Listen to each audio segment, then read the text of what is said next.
When Disneyland opened its gates on July 17, 1955, a ticket cost $1. That same park now charges up to $224 for a single day, and this video explores how Disney transformed from an affordable family tradition into a luxury experience, and why the company shows no signs of reversing course. The basic numbers have made the rounds before, from the price increases to the debt statistics to the vanishing free perks. But underneath all of that sits a deeper story about what Disney actually discovered and why that discovery changed everything about how they operate. One number explains more than any ticket price ever could. $10 billion in operating profit came from Disney's Parks division in fiscal year 2025, a record-breaking figure. But here's what makes that number so telling. Magic Kingdom attendance dropped 15% compared to 2019, and domestic attendance fell another 1% in 2025.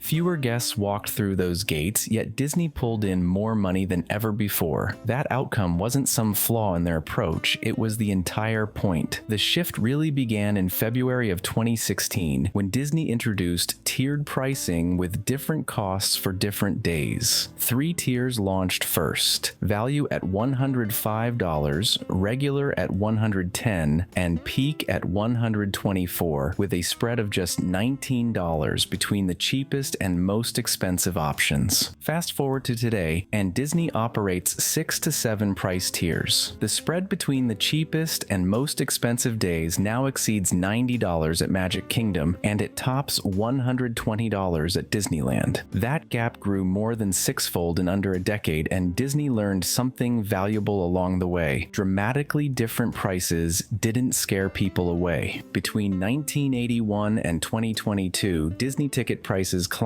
at a compound annual rate of 6.39%. Inflation during that same stretch averaged 2.76%. A Wall Street Journal analysis showed Disney's price growth outpacing inflation by 2.3 times across more than 4 decades. When a roughly 4% price increase only caused attendance to drop 1 to 2%, Disney proved what economists call price inelasticity. They could charge more, lose some customers, and still come out way ahead. Attendance fell 17% in the third quarter of 2022, yet revenue hit records anyway. Executives looked at those figures and saw validation. Per guest spending climbed more than 40% compared to 2019 levels. The Parks division now delivers 59% of Disney's total operating income while accounting for just 37% of revenue. These parks aren't just profitable, they're carrying the entire company on their backs, and from a pure business perspective, stopping makes no sense. Bob Iger acknowledged the problem after returning as CEO in November of 2022. During the February 2023 earnings call, he admitted that some of their pricing initiatives had been alienating to consumers, and he emphasized that accessibility had always been a core value of the Disney brand. A month later, he went further, saying that in their zeal to grow profits, they may have been a little too aggressive with some of their pricing. Those words sounded like someone preparing to change direction, but according to the Wall Street Journal,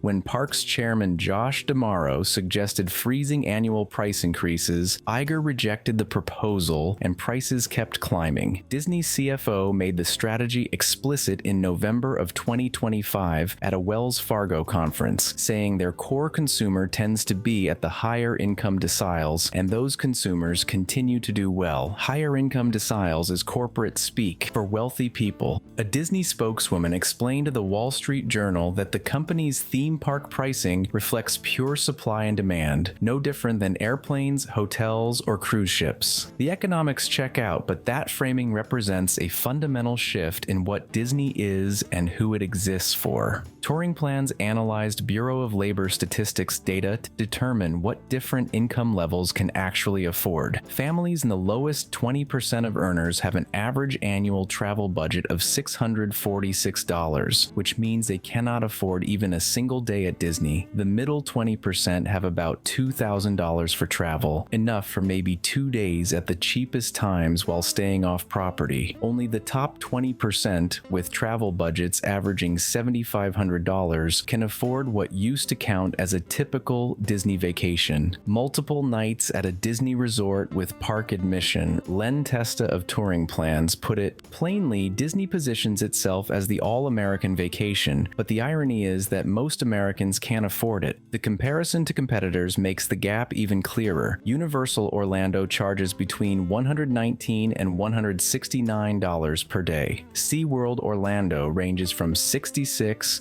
to $148. A Six Flags season pass, good for an entire year, costs less than a single peak day at Disney. The premium Disney Commands runs $30 to $100 more per day than its closest competitor, and they're pushing further still. CFO Hugh Johnston confirmed investments in true dynamic pricing, the kind airlines use where prices fluctuate throughout the day based on real-time demand. Disneyland Paris already serves as a testing ground for this approach. Johnston noted that visitors won't see it this year, but subsequent years could bring changes. Analyst Rich Greenfield predicts full implementation in U.S. parks by 2026, observing that Disney has been marching toward dynamic pricing for 15 years and will eventually get there. Disney has also announced $60 billion in park investments over the next decade, including the largest Magic Kingdom expansion ever. The company is betting that premium pricing will work for a very long time. The Wall Street Journal reported that Disney's own internal surveys show a sharp downward trend in intent to return